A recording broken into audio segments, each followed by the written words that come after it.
Assalamualaikum warahmatullahi wabarakatuh. Apa kabar? Semoga kalian dalam keadaan sehat walafiat dan selamat Hari Raya Idul Adha, minal aidin wal faizin.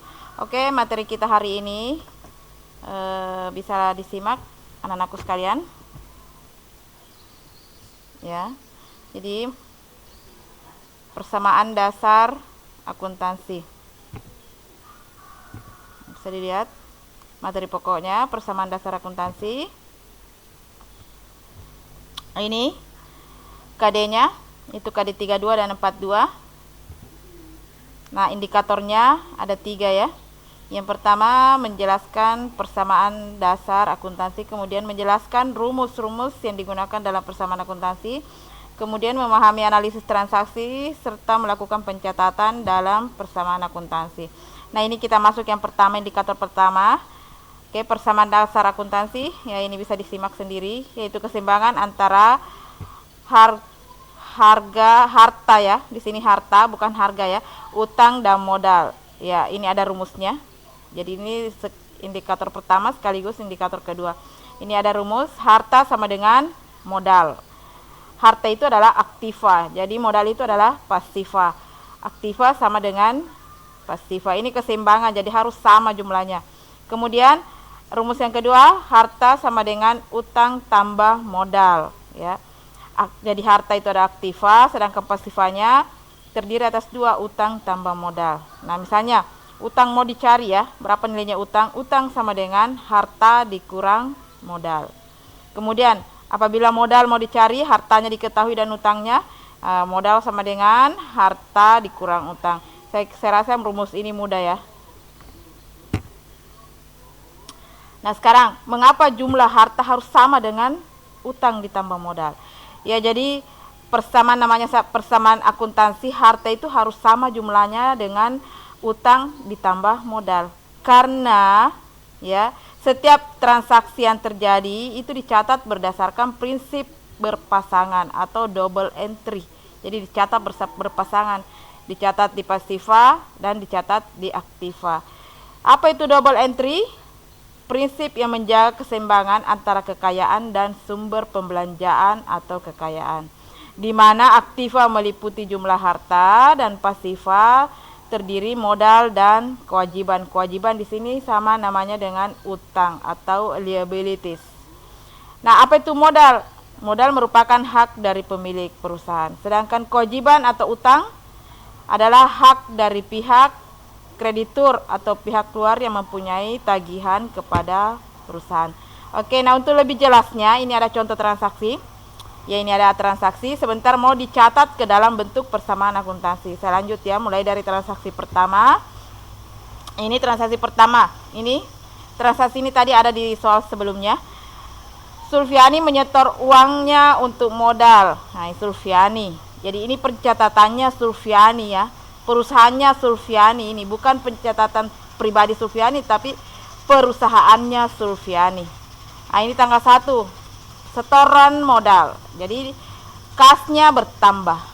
Nah, Pak aktiva, kemudian pasivanya juga bertambah 2.500.000. Nah, seimbang 2.500.000 di aktiva, 2 juta juga 500 di pasiva. Itu namanya prinsip berpasangan atau mencatat double entry, pencatatan double entry.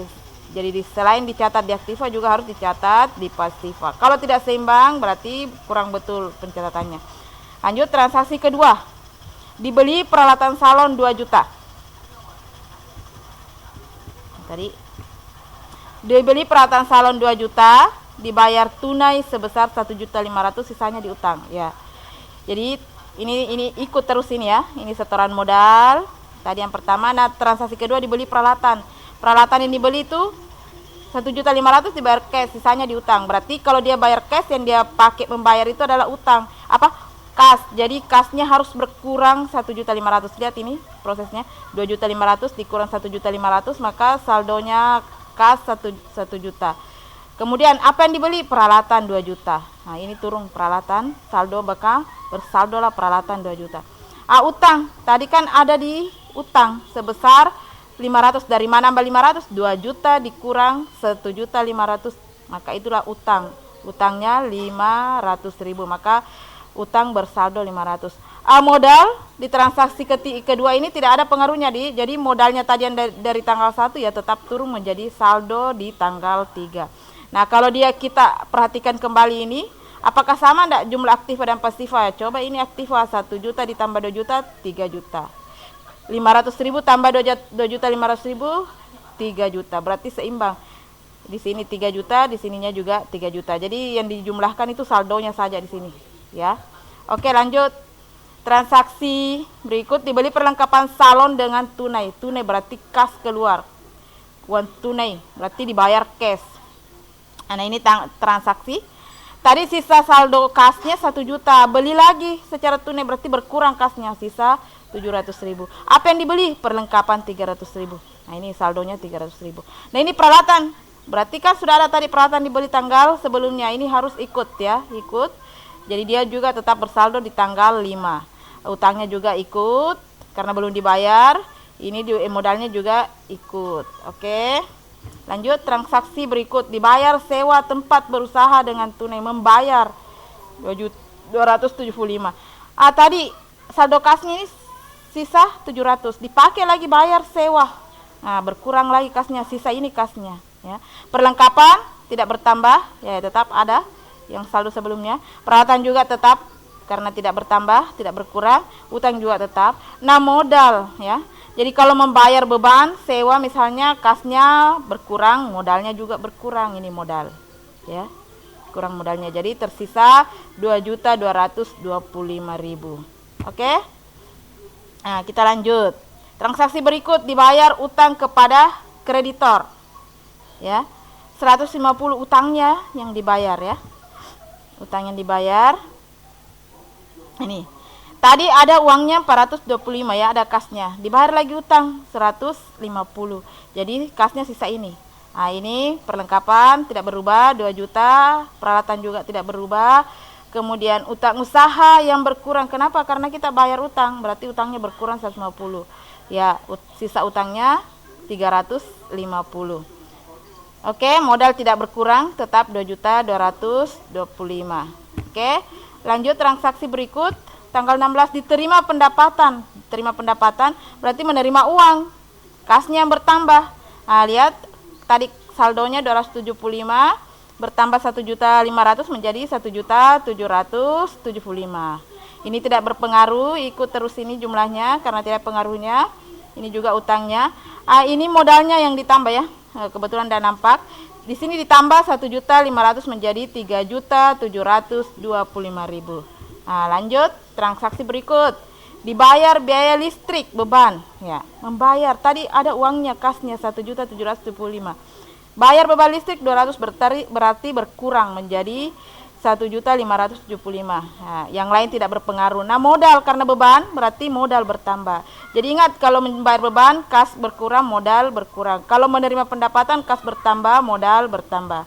Ya, modal yang berpengaruh. Oke, lanjut. Dibayar biaya telepon ya, dibayar telepon sama. Tadi biaya listrik sama prosesnya. Kemudian Sulfiani mengambil uang untuk keperluan pribadi. Ini juga kas berkurang, modal juga berkurang ya, karena dia mengambil uang untuk keperluan pribadinya. Lanjut, peralatan disusutkan sebesar 500. Kas tidak berpengaruh, perlengkapan, tapi peralatan karena susut berarti berkurang nilainya, berkurang 500. Oke. Apalagi yang berkurang? Modal juga berkurang. Nah, tanggal terakhir. Nah, ini tanggal terakhir perlengkapan yang terpakai ya. Nah, berarti kas tidak berubah karena tidak ada uang yang keluar, tidak ada uang yang masuk. Modal berkurang karena kenapa? Perlengkapan juga berkurang. Terpakai itu sebesar 25.000. Jadi terpakai berarti dipakai berkurang. Jadi sisa 275. Ini tidak berubah, utang juga tidak berubah, modalnya yang berkurang juga menjadi ya, menjadi kurang 25. Nah, ini 3.100.000. Ini yang terakhir sama jumlahnya, seimbang 3.100.000. Ini juga 3.100.000. Itulah prinsip akuntansi, prinsip dasar. Nah, ini ada soal bisa diselesaikan. Ada masalah kita diskusi lewat chat grup ya. Jadi kalau ada pertanyaan mengenai transaksi ini ya didiskusikan di grup supaya temannya yang lain menyimak. Oke. Ya, itu untuk materi hari ini. Assalamualaikum warahmatullahi wabarakatuh.